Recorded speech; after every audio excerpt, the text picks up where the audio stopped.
ओम शांति। आज प्यारे मीठे बाबा की मुरली मंथन की डेट है 1 फरवरी 2024। तो आज मीठे मीठे बाबा अपने बच्चों से कह रहे हैं, अब तक जो कुछ पढ़ा है वह सब भूल जाओ, एकदम बचपन में चले जाओ, तब इस रूहानी पढ़ाई में पास हो सकेंगे।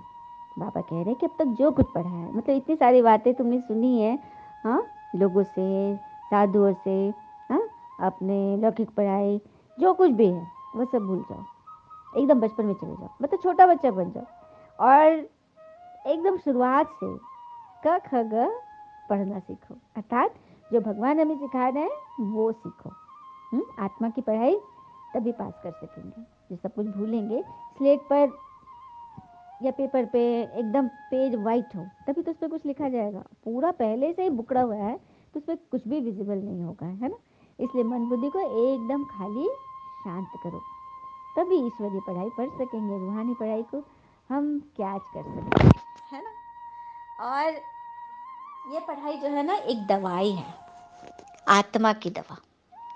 शरीर के दवा और इलाज तो हम जन्म से करते आ रहे हैं और करा भी रहे हैं, लेकिन आत्मा का इलाज, उसकी दवाई, तो ये ज्ञान है उसकी दवाई। और कुछ और भी दवाएं हैं जिनके उपयोग से बीमारियां नहीं होती। नोट करेंगे, 11 पॉइंट है। तो कसरत भी एक दवाई है, कसरत भी एक दवाई है। सुबह शाम घूमना टहलना भी एक दवाई है। व्रत रखना भी एक दवाई है। परिवार के साथ भोजन करना भी एक दवाई है। हंसी मजाक रमणीकता से रहना भी एक दवाई है। गहरी नींद लेना भी एक दवाई है। अपनों के संग वक्त बिताना भी एक दवा है। खुश रहना भी एक दवा है। कुछ मामलों में चुप रहना भी एक दवा है। लोगों का सहयोग करना भी एक दवा है। और एक अच्छा दोस्त तो पूरी की पूरी दवा की दुकान है। तो हमने ये मैसेज जो सुनाया, तो हम दवाई की बताने की फीस नहीं लेते। आपकी खुशी, आपकी मुस्कुराहट ही हमारी फीस है। आप सब खुश रहे, यही आपकी तरफ से हमारे लिए फीस है। अच्छी बात है ना। प्रश्न है, जिन बच्चों को दिव्य बुद्धि मिली है उनकी निशानी क्या होगी? वे बच्चे इस पुरानी दुनिया को इन आंखों से देखते हुए भी नहीं देखेंगे। उनकी बुद्धि में सदा रहता है कि यह पुरानी दुनिया खत्म हुई की हुई, यह शरीर भी पुराना तमोप्रधान है, तो आत्मा भी तमोप्रधान है, इनसे क्या प्रीत करें।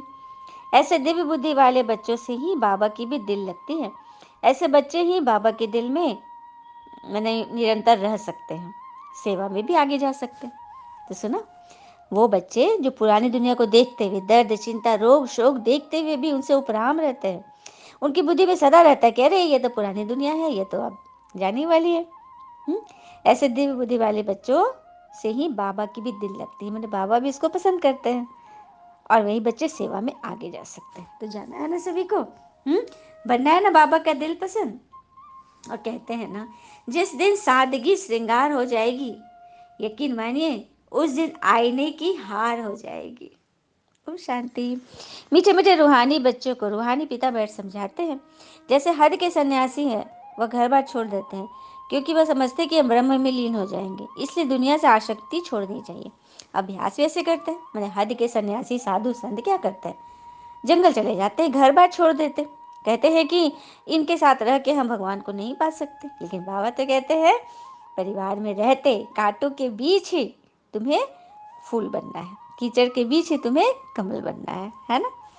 तो वही पढ़ाई बाबा हमें पढ़ा रहे हैं, तो पढ़ना है ना सभी को। अभी तुम बच्चों को पक्का निश्चय है किस बात की, कि ज्ञान अच्छा है, संस्था अच्छी है, माताएं मेहनत अच्छी करती है क्योंकि अथक हो समझाती हैं। जो बच्चे सेवा में अथक होकर सभी को समझाते हैं ना, उनकी बातें तीर की तरह लगती है। बाबा भी कहते हैं, कोटों में कोई, अर्थात जो तुम्हारे पास आते हैं उनमें से भी कोई निकलता है, मतलब प्रदर्शनी यदि करते हो, ज्ञान सुनाते हो, उसमें कोई में से कोई ही निकलता है, सारे का निकलने का पार्ट ही नहीं है। फिर बाबा कहते हैं, देवी देवताओं को वैष्णव कहते हैं, वे विष्णु की वंशावली है। सत्य को कहा जाता है पावन दुनिया, यह है पतित दुनिया। सत्य के वैभववादी और कहीं नहीं होते हैं, मतलब कि कहीं नहीं मिलेगा।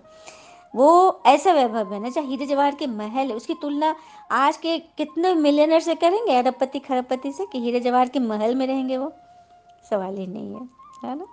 अभी तुम बच्चे ड्रामा को जान चुके हो, भक्ति मार्ग का पाठ चलना ही है, सब भक्ति में है, नफरत की दरकार नहीं है। सन्यासी खुद नफरत दिलाते हैं। क्यों नफरत दिलाते? कहते हैं कि दुनिया में सुख तो काग विष्ठा के समान है, बस दुनिया से नफरत हो जाती है, संसार से। कई आत्मा तो कहते भगवान ने दुख की दुनिया बनाई ही क्यों? अरे भगवान ने दुख कहाँ बनाया? हम नया कपड़ा सिलते हैं, पुराना कपड़ा थोड़ी पैदा करते हैं। नया पुराना अपने आप होता है, बाबा ने नहीं बनाई। दुख हमारे कर्मों से, हमारे विचारों से हमने ये दुनिया बना दी। अब बाबा कहते हैं कोई कोई ऐसे हैं जिनमें फिर मतलब कि गलत चीज़ें पढ़ने आदि की व्यसन करने की आदत है, ज्ञान भी पूरा नहीं है, उन्हें कहा जाता है कुक्कड़ ज्ञानी। कुक्कड़ ज्ञानी रात को नॉवेल पढ़कर नींद करते हैं, तो उनकी गति क्या होगी? तो क्या पढ़कर नींद करना है? ईश्वरीय पढ़ाई, आत्मा की पढ़ाई पढ़ो। बस देखो एकदम योग निद्रा में रहोगे, चैन की नींद आएगी और सुबह भी जल्दी उठ जाएंगे, है ना? तो ये बात है। फिर बाबा कह रहे इस समय सारी दुनिया तमो प्रधान है, तुमको योग बल से सतो प्रधान बनाना है। लौकिक बाबा से हद का वर्षा मिलता है, तुमको बुद्धि लगानी बेहद में। मतलब लौकिक पिता, शरीर के पिता, तुमने हद का वर्षा लिया, लेकिन अब बुद्धि कहाँ लगानी है?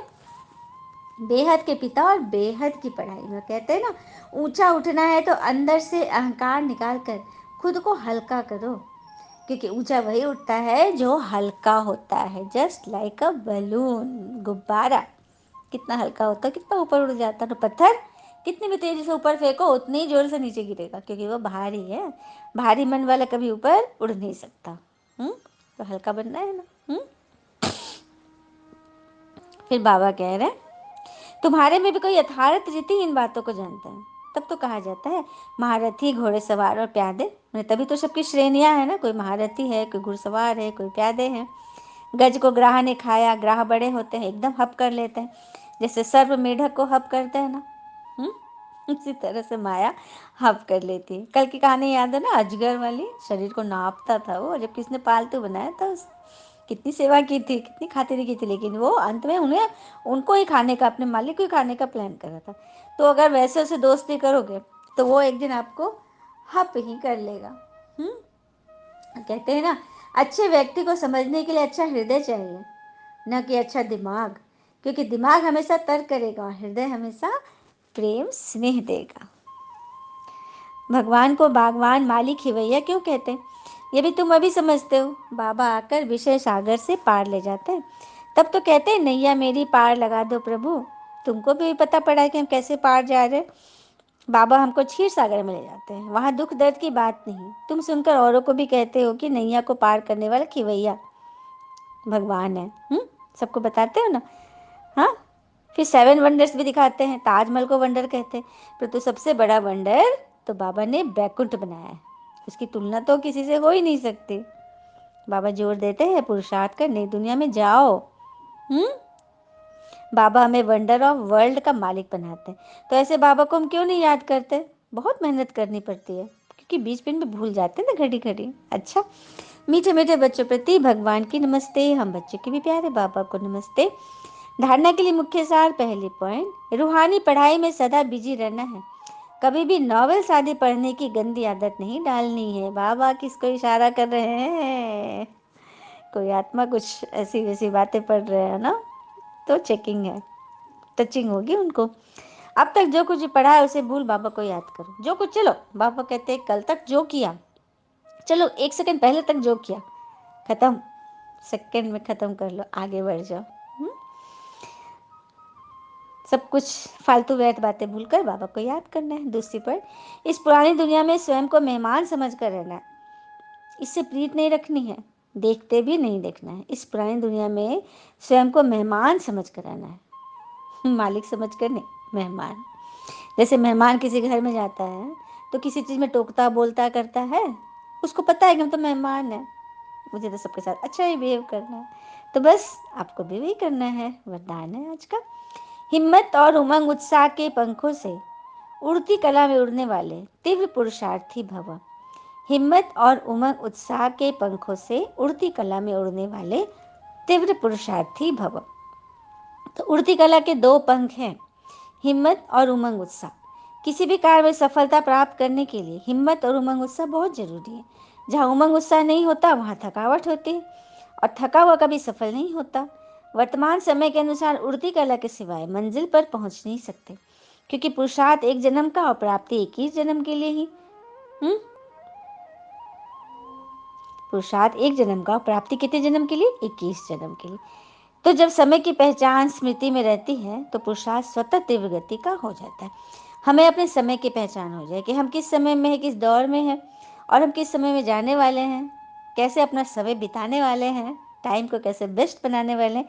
जब इस बात की पहचान हो जाएगी तो हमारा पुरुषार्थ कैसा हो जाएगा? एकदम तीव्र गति का हो जाएगा। स्लोगन: सर्व की मनोकामनाएं पूर्ण करने वाले ही कामधेनु हैं। कहते हैं ना, जब हमारी कोई इच्छा शेष नहीं रहेगी तभी हम किसी के लिए कुछ दुआ करेंगे, वो पूरा होगा। हम अपने से ही खाली नहीं हैं। हाँ, हम अपने से ही एकदम भरे पड़े हैं, मुझे ये चाहिए, ये चाहिए, वो चाहिए। हाँ, अपने में ही उलझे हुए हैं, तो दूसरे के लिए हम क्या सोचेंगे? तो सर्व की मनोकामना पूर्ण करने वाला कामधेनु बनना है तो पहले अपनी सब इच्छाओं को मर्ज करो। इच्छा मात्रम अविद्या बनो। अच्छा, ओम शांति। शुक्र मीठे बाबा, वो बाबा के प्यारे प्यारे बच्चे, आप सबका जीवन सदैव शुभ हो। ओम शांति।